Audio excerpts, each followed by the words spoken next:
அகிலமெங்கும் உள்ள தமிழ் நேயர்கள் அனைவருக்கும் பரம்பரை ஜோதிடர் உங்கள் மனோ பாலாஜியின் அன்பான வணக்கம். கடகராசி நேயர்களுக்கு கடகம் கண்ணியமானவர்கள், அன்பானவர்கள். ஏன்னா நீர் தத்துவ ராசி இல்லையா உங்களுடைய ராசி. உங்களுடைய ராசியில் தானே குரு பகவானே. ஏன்னா குரு எல்லாருக்கும் நன்மையை கொடுக்கக்கூடிய குரு உங்களுடைய ராசியில் தானே உச்சமடைஞ்சிருப்பார். அப்போது எவ்வளோ பெரிய உங்களுக்கு ஒரு பாக்கியம், எவ்வளோ பெரிய ஒரு நன்மைகள் அப்படின்னு சொல்கிற அளவுக்கு உங்களுடைய ராசிக்கு பலவிதமான பெருமைகளை சொல்லலாங்க. ஏன்னா சந்திரனுடைய ஆதிக்கத்தில் பிறந்தவங்க மதிநுட்ப விஷயங்களை அற்புதமாக செஞ்சு முடிக்கக்கூடியவங்களாக இருப்பீங்க. இன்னும் சொல்ல போனோம்னா ஒருத்தர் மேலே பிரியம் வச்சுட்டிங்கன்னா கடைசி வரைக்கும் மாற மாட்டீங்க. அந்த கடமையை தவறவே மாட்டீங்க. அன்றைக்கி ஒரு நாள் சின்ன உதவி பண்ணிட்டாருங்க, அதனால் அவருக்கு நான் இந்த ஒரு கஷ்டமான காலத்தில் போய் அவருக்கு உதவி செஞ்சே ஆகணுங்க அப்படின்னு பிடிவாதமாக நிற்கிறது நீங்கள் தாங்க.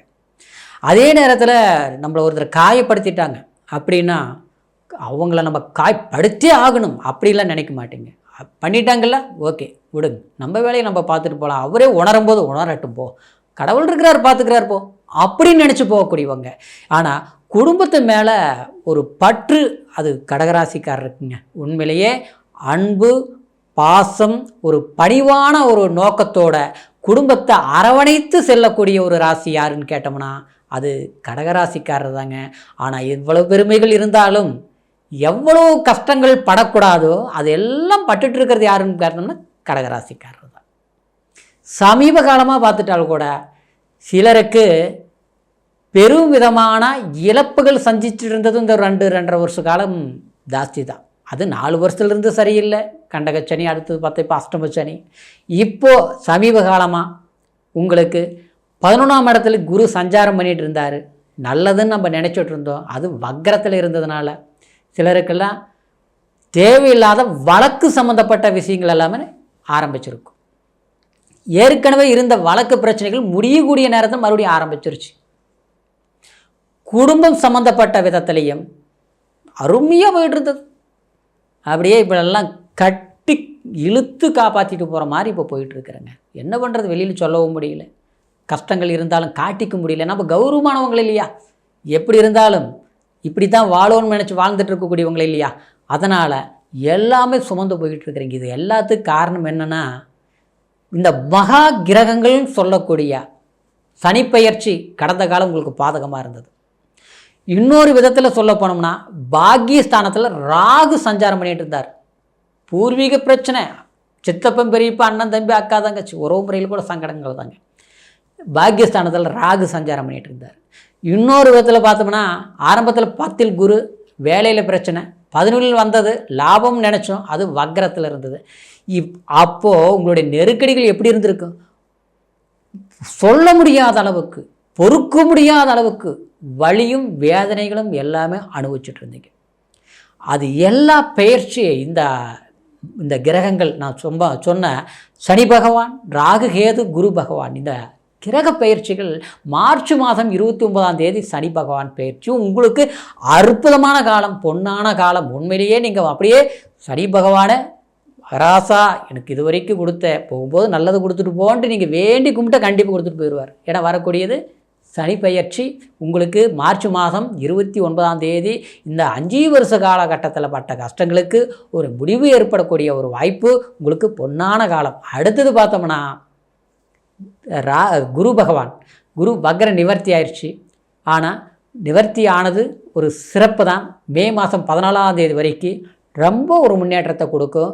நீங்கள் தீராத பிரச்சனைகள், உடல் ஆரோக்கிய பாதிப்புகள், எத்தனையோ இடத்துல மருத்துவம் பார்த்தோம், செலவுகள் பண்ணணும், சரி வரல, குடும்பத்தில் மாதம் கண்ட கரண்ட் பில்லு கட்டுறமோ இல்லையோ, தெண்ட செலவு, வீண் செலவு, விரைய செலவு, வட்டி, இது எல்லாமே கட்டுறது யாருன்னு கேட்டால் கடகராசிக்காரர் தான். இதுக்கெல்லாம் ஒரு மாற்றங்கள் வரும். அப்போது மே மாதம் 14ஆம் தேதி குரு பெயர்ச்சி அப்படின்னா உங்களுக்கு விரயஸ்தானத்துக்கு தான் வருது. ஆனால் விரயஸ்தானத்துக்கு வந்தாலும் 5ஆம் பார்வையாக 4ஆம் இடத்தை பார்க்குது. அப்போது பாதிலேயே ஒரு இடம் வாங்கலாம்னு நினச்சா வாங்க முடியல, அட்வான்ஸ் கொடுத்து எல்லாம் பிச்சுட்டு போயிடுச்சு.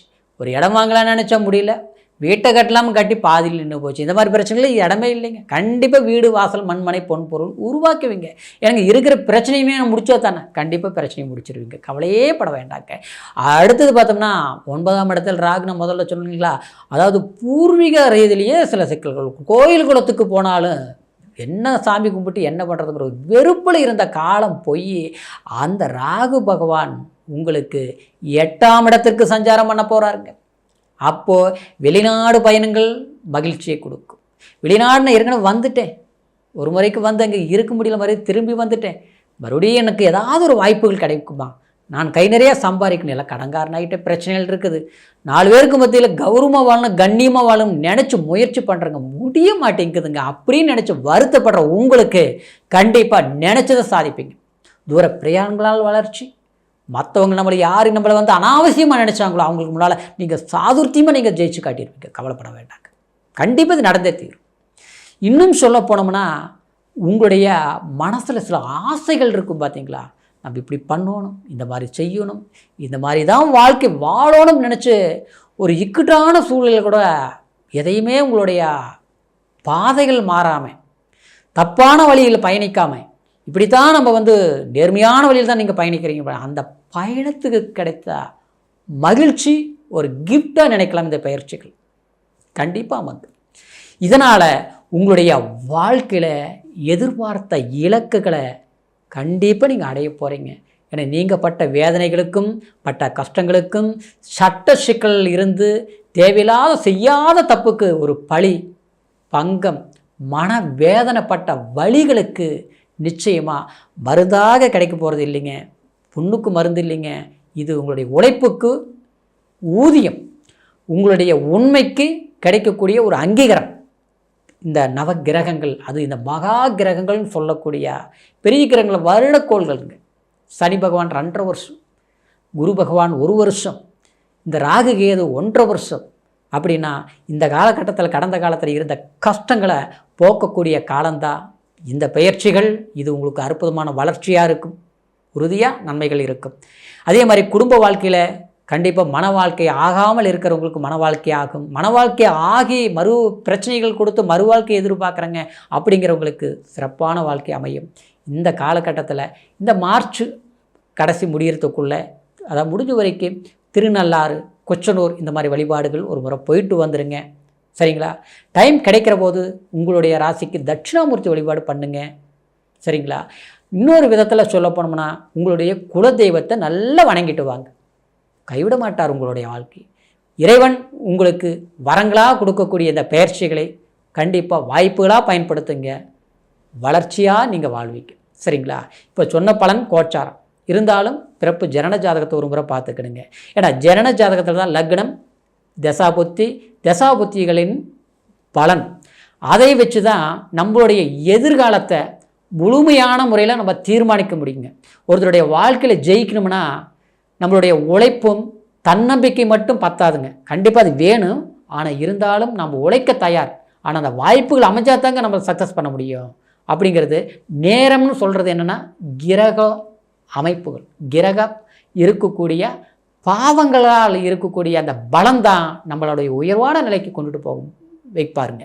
அதனால் உங்களுடைய ஜாதகத்தில் எந்தெந்த கிரகங்கள் எப்படி இருக்குது, என்ன தசாபுத்தி நடக்குதுங்கிறத பார்த்து தெரிஞ்சுக்கிட்டு கண்டிப்பாக முயற்சி எடுங்க. உங்களுடைய ஜாதகத்தை நம்மக்கிட்ட பார்க்கணும்னு நினச்சிங்கன்னா கீழே இருக்கிற நம்பருக்கு ஃபோன் பண்ணுங்கள், ஜாதகத்தையும் பார்த்துக்கலாம். சந்தேகங்கள் இருந்தாலும் கேட்டு தெரிஞ்சுக்கலாம். மீண்டும் அடுத்த ஒரு பதிவில் உங்களை சந்திக்கிற வரைக்கும் நன்றி, வணக்கம்.